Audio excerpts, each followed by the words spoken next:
Hi, everyone. Thanks for coming out. I feel like we're on the hardcore code stage, and then we're going to geek out about politics, which is an odd and unusual vibe, but we're doing it. I am Molly. I'm the one from Marketplace. Teddy and Emily. Tell us a little bit, just so that we get a sense of sort of who you are and why you're here. Tell us who you are and a little bit about what you do. I'll start with you, Emily. It's great to be here. I'm Emily Ekins. I'm the director of polling at the Cato Institute, which typically, there aren't a lot of think tanks here at Collision Conference, but I'm really glad to be here and excited to talk about this topic. All right. And hey, I'm Teddy Goff. I help run a largely progressive-oriented digital agency, and I come out of the Democratic campaign world. I was the head of digital for Obama and a senior advisor to Hillary. Tell us, for those who don't know, a little bit about the Cato Institute before we dive on in. Sure. The Cato Institute is a libertarian public policy think tank. Great. All right, so we have arguably one of the more provocative titles I have seen on the agenda here at Collision. And so I thought that we could start our panel by sort of trying to answering the question. So the panel is titled, "Is the Internet a Destabilizing Force in Politics?" And before we get into the whys and the hows, I want to get a little bit of a yes or no. Teddy, what do you think? Yes. Yes. Unqualified yes. Absolutely. I think the whys and hows are interesting, and I think the question, stability is not necessarily an altogether good thing. So destabilizing doesn't necessarily mean bad, but I think, is it destabilizing? Of course, absolutely. Okay. Emily, what do you think? So I come from the academic world, in which we hate to say yes or no to any question. So I would say it's not necessarily just destabilizing as much as it is disrupting. Because destabilizing almost sounds bad. Disruptive, in the private sector, that's something that's usually thought of as something that it can be very good. Mm-hmm. It has costs, but it also has tremendous benefits. So that is my next question. Assuming yes in some way, whether it's a disruption or a destabilization, is it a good thing or a bad thing? We'll start I think it's a mixed thing, so I'll be a little bit academic for a second. I think a lot about, obviously, my background and my career, and I had the privilege of working on both of President Obama's campaigns. And what I think we saw in those two elections, but more than in those two elections, in that period in which LGBTQ rights, public opinion did almost a 180, or the sort of political ramifications of being pro or con, basically flipped. Criminal justice reform went from being an almost untouchable subject, people talking about tough on crime and rarely, if ever, advocating for criminal justice reform, to all of a sudden this strange emerging bipartisan coalition forming around criminal justice reform. And I think, in all of those examples, and you could name 100 more, there was a lot going on, but one of the things that was going on was the internet's giving ordinary people a chance to speak up and ways to be heard that were unavailable to them when the dialogue was controlled by a handful of newspapers and a handful of television news outlets. And I think that was basically a good thing, certainly if you believe in those kinds of issues. I think what we've seen more recently in the United States and all around the world is the same sort of capabilities and platforms that allow people to organize around ideas like LGBTQ rights, which I believe in, also allows people to organize around ideas like white nationalism, or a little bit less extreme, Brexit, or anti-NATO sentiment that I don't think ought to be stifled. Obviously we need free and open debate, but these kinds of once pretty taboo topics all of a sudden can be mainstream. People can organize around them. People can find like-minded people, which would have been very difficult offline, and people can share points of view and get wide reach on them in a way that the New York Times would never have published their op-ed, and so they would have been dead in the water 20 years ago. So I think it's doing both of those things at once. Emily, let's talk a little bit about historical perspective. One of the things we brought up last night was certainly there's an element to when it was Arab Spring, everybody was fine with it. But there's also an element of historical perspective, which one of the things we talked about last night was the fact that TV was once a destabilizing force in politics. When JFK debated Nixon, and JFK looked great on TV, and Nixon looked terrible, and that arguably created a path dependency around TV-based politics. Are we overblowing the impact of the medium when what we should be looking at actually was the sentiment? Yes, I think that's a great question and a great way to frame it. I think that we've been on a long march throughout American history where political leaders, through technology, are getting closer and closer to the voters that they should be talking to. So if you go back to the early 1800s, political leaders, presidential candidates, they were largely confined to where the trains could take them. And they would get off the train at one of the train stations near on like a tree stump and give a stump speech. And so the things that the voters typically heard from these candidates was filtered through the lens of the journalists that were even more hyper-partisan then than they are today. And so with radio even, FDR, that was considered revolutionary, where he was able to bring his message directly to the people. And then with TV, the same thing. Politicians were able to get closer to the people. And now with the internet, the President of the United States could possibly retweet your tweet. Which is pretty, we've come a long way from where we were. But I think a big part of this is that regular people can bypass these traditional gatekeepers. In the past, you were dependent on what the media told you that politicians said. With the radio, with TV, with the internet, you can actually hear for yourself what they have to say. And I think, just dovetailing on what Teddy was saying, I think that this can be a tremendous source for good, where regular people can organize and foment social movements. We saw this we've seen this with Black Lives Matter, with the Tea Party movement, with the women's marches. They're not dependent on traditional party structures to get permission from them before they can organize with one another. They can just talk directly to one another and significantly alter the public debate. So what happens then? Well, and I want to ask you sort of a similar question, Teddy. Like, do you think that what happened in the 2016 election was a collision of sentiment? Oh my God, I said the conference.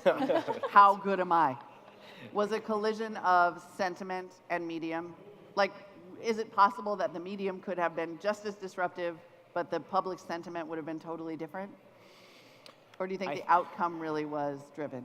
I think it was one of many factors. I think, like anything, it kind of worked both ways, and just as it sort of fueled the Tea Party, so it has fueled the, sort of Bernie Sanders wing of the Democratic Party, and so, but I guess, so I think it worked both ways. But I guess I think, off of what you said, which I basically agree with, I think then the question becomes, what's the role of expertise? What's the role of gatekeepers? Is it always a good thing to take, sort of editorial gatekeepers and political opinion shapers either out of the discussion or at least to reduce their influence? And I guess the thing that I feel is not always, so I don't mean to sound sort of elitist or however you want to put that, but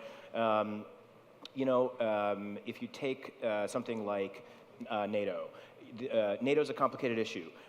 People who understand the issue, basically agree on within all parties and in most parts of Europe and frankly the world that it's good for its member countries and it helps world stability. It's an easily demagogued issue to a person who doesn't understand it. You want to know why Germany isn't paying up or whatever, and that sounds awfully attractive. So, I think the fact is that there are some ideas that should remain out of the mainstream and some ideas that should remain taboo. And so the idea that everybody kind of has the ability to, form their own opinion and express their own opinion is obviously good, and no elite has any right to, tell people what to think or tell people what kinds of ideas to be exposed to or not. But we've got to, I think, as a culture, find a way to have some guardrails or if not guardrails, then to sort of reestablish the role of experts and the role of, the role of people who know what they're talking about, because not everything is subject to opinion. Some things are matter of fact and data, and so that I think is the question following on from what you said. Emily, what do you think? Should the Commons not be debating NATO? I have a feeling you're going to disagree. Well, so I'd push back just a little bit. I think that there is a role, I obviously think there's a role for people to have expertise in areas and that they should be given a greater voice. We should listen to them. But at the same time, if experts don't do their jobs correctly or they lose credibility for whatever reason in the eyes of the public, then it's incumbent upon them to try to regain that credibility. And even if it's not fair, even if they didn't do anything wrong, if they're losing credibility, we've got to figure out a way, why are they losing credibility and how can we fix that?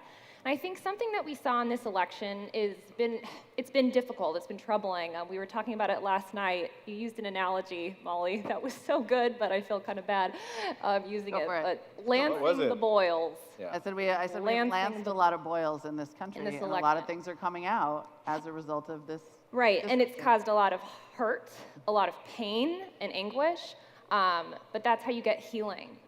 So I'm a believer that the way you deal with offensive speech is more speech, because better arguments ultimately win out. They may not win out in every second of every day, but ultimately, I think they do win out. And so I think allowing for that is very important. And I think what we saw in this election, empirical data makes very clear that what was distinctive about 2016 were attitudes on immigration. Yeah. That was number one that made it distinctive. Now, what does that even mean? Immigration attitudes mean many different things to different people. They could mean security concerns. Could be concerns about assimilation. It also could be like straight up like white nationalism and other things. It means different things to different people. We were not having that conversation. Immigration has so many benefits. I would say more benefits than costs, but it does have some costs. And the experts and the gatekeepers weren't talking about those costs for understandable reasons. I get that. But the problem is that it let a lot of emotions fester. And instead of combating those emotions with more information and better arguments, they just festered. And then someone came along and blew the lid off of it. And the internet enabled that process. I actually totally agree with that, and I think you could say the same, probably to a lesser degree, but same idea about trade. I mean, to me, if you look at what happened from a sentiment and issue point of view, immigration and trade are these two issues where the elites in both parties, not totally agree, obviously, but do sort of see eye to eye, and I think there's been a dynamic, certainly within the Republican Party, and tell me if you see otherwise, forever, where Republican elites, Republican donors, even the leaders, pay a little bit of lip service, but aren't anti-immigration activists at all. And same goes for trade, where the politics are a bit flipped, but Democratic elites are totally pro-trade, as unions and a lot of their, sort of rank and file backers are not. So I absolutely think, and this goes to your question, how much was it about the medium? Was it about the sentiment? I absolutely think in Trump you had a candidate, but in the internet you had a platform, or really a set of platforms, where these two issues where elite opinion, as reflected on the pages of the New York Times and the Wall Street Journal and everybody in between, was sort of out of step with what ordinary people think.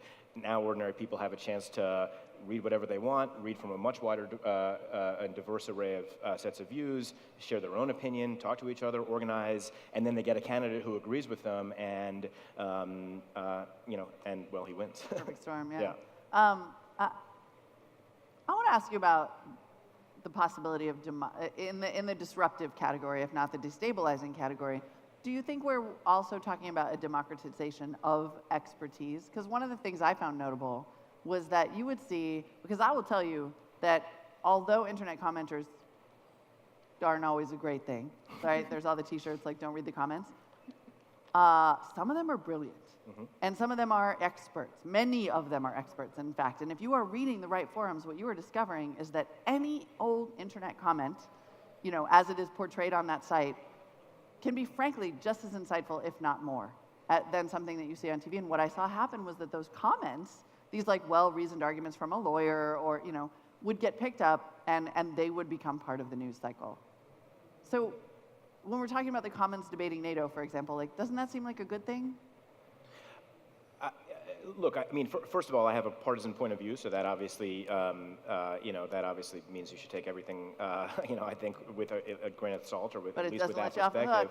But I think I think the truth is it's sometimes good and sometimes bad. And so, from a policy perspective, of course, I think almost all of us are free speech absolutists. But from a if the question is like, is it helpful or is it unhelpful, not should it be allowed or should it be disallowed, I think some kinds of speech are helpful and some kinds of speech are unhelpful. And I think the thing that the internet, there's a lot of things that the internet does to the dialogue, but you said democratization of expertise. I think, in an example where a person who lacks access to jobs at NPR or, admission to Harvard or Yale or wherever, is able to use the internet to, sort of propagate a point of view, and that person is really studied and brilliant and, maybe just didn't have the financial means or whatever it is to, to wind up in an elite institution, that's great. When it's a person with intent to mislead or a person with a racist point of view or something like that, that's less great. So that doesn't mean it should be disallowed, but that does mean I think we got to look at it and say some of these changes are good and some are not, and the solution shouldn't be to to make it illegal or or whatever, but there've got to be solutions that sort of keep the dialogue in a rational place where experts are seen as such and people who are making stuff up are seen as making stuff up. So we saw a lot. Go ahead. Well, if I could dovetail very briefly off of that, I also think that I'm not sure if I would say, I don't know what I have to think about the democratization of expertise, but what I do believe is that regular people can help redirect the conversation that we're having.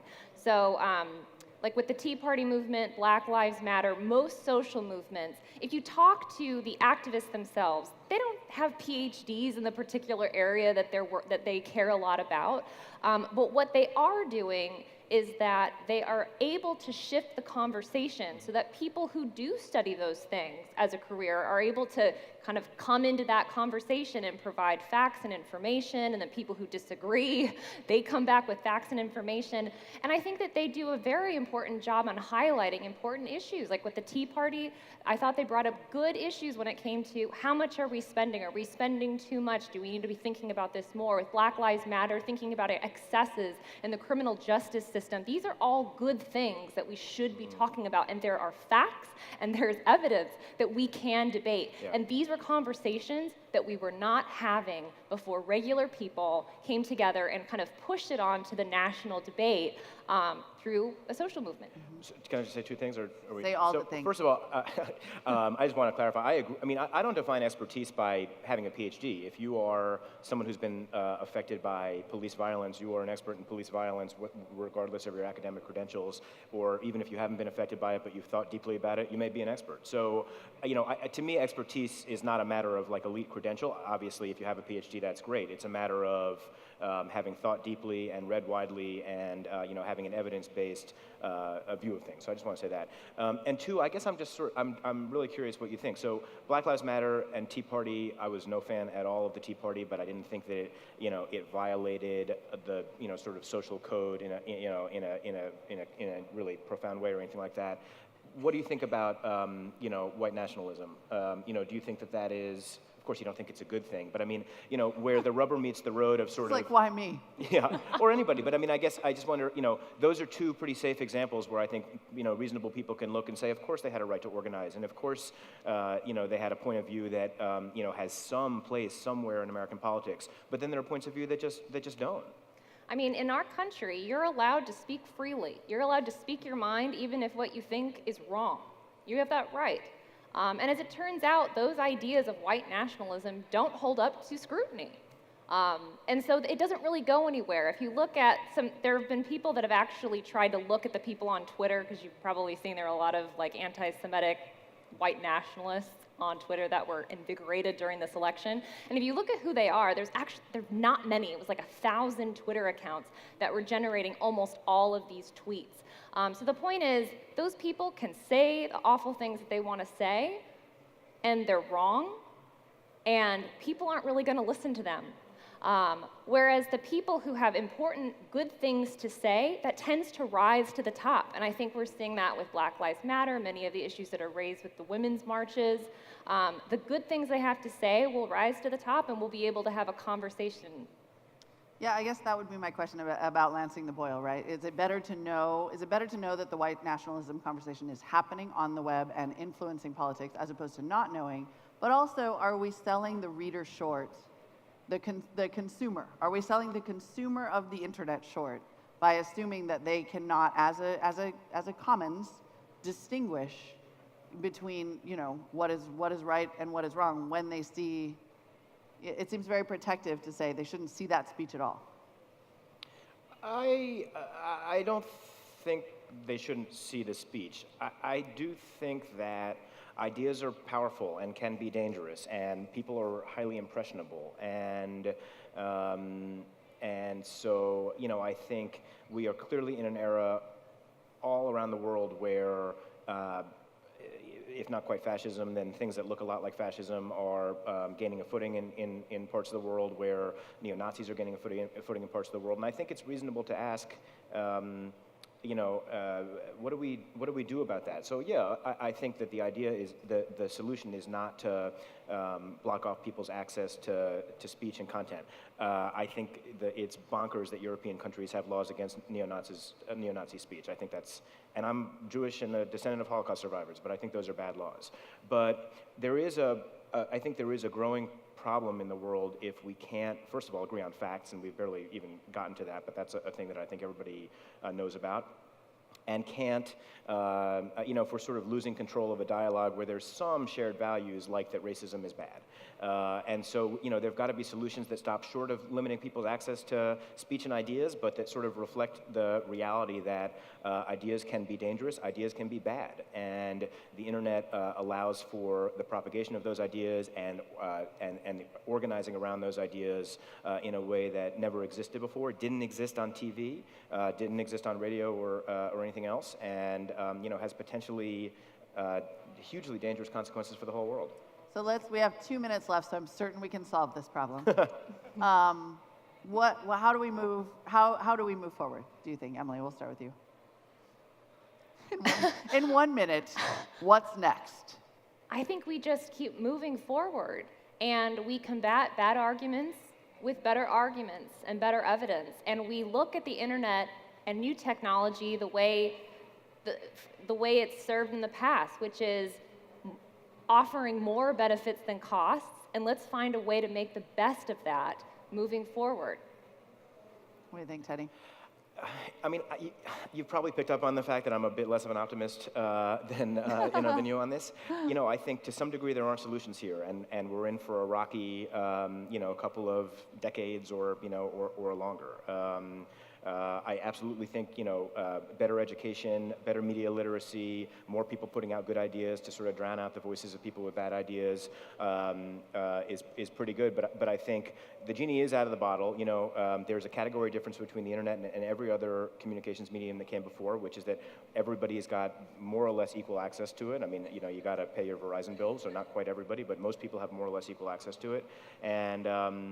And so I think, to some degree, we're just going to have to get used to a much more pluralistic world of ideas and a world in which we're fighting, not just sort of between a left and a right, but between a far left, a right, and a far right in a way that's pretty unwieldy. All right. That Verizon bill is a large limiter, I will say that. Teddy and Emily, I feel like we could do this all day, but our clock has wound down. Thank you so much for joining us, everybody. Thank you.